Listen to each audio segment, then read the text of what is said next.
Hello నమస్తే అండి. కోడిగుడ్డు కొత్తిమీర కర్రీ అండి.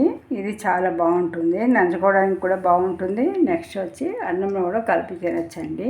దీన్ని గ్రేవీ 2 కోడిగుడ్లు అనమాట. మీరు ఎన్నైనా వేసుకోవచ్చు. దానికి కావాల్సిన పదార్థాలు వచ్చి ఉల్లిపాయ 1, పచ్చిమిర్చి మీ కారాన్ని బట్టి, వెల్లుల్లిపాయలు ఒక 10 అండి, కొత్తిమీర అండి, ఎక్కువ కొత్తిమీర వేసుకోవాలండి. నెక్స్ట్ వచ్చి మిరియాలండి, మిరియాలు 1 స్పూన్ వేయాలి.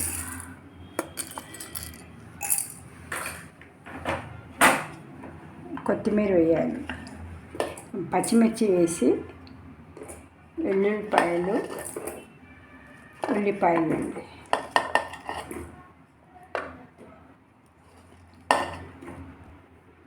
వేసి మిక్సీ పట్టాలండి.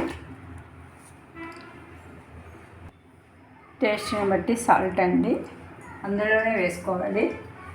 నెక్స్ట్ వచ్చి కొత్తిమీర అండి,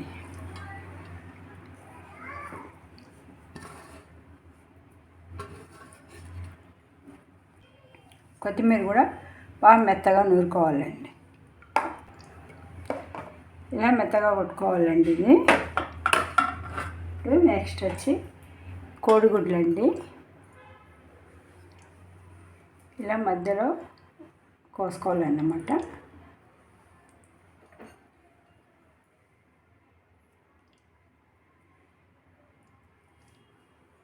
ఇలా మధ్యలో కోసుకున్నాం కదండి. ఇది కొద్దిగా మసాలాలు దీంట్లో వేయాలన్నమాట. ఆ రంధ్రంలోకి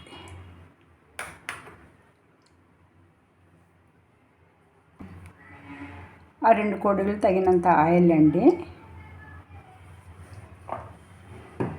ఆయిల్ వేడెక్కాలి. ఆయిల్ వేడెక్కిందండి. ఇప్పుడు మసాలా పెట్టుకున్న కోడిగుడ్లు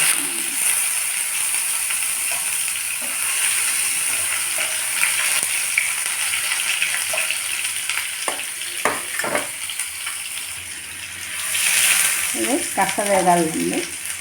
చూసారా ఎర్రగా వచ్చింది కదా. ఇప్పుడు నెక్స్ట్ ఉన్న మసాలా మొత్తం వేసుకోవాలండి.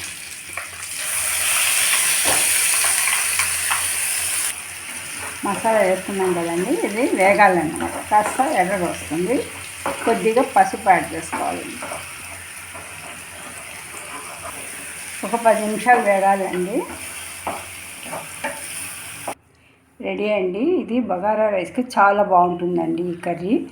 ఒకసారి ట్రై చేయండి.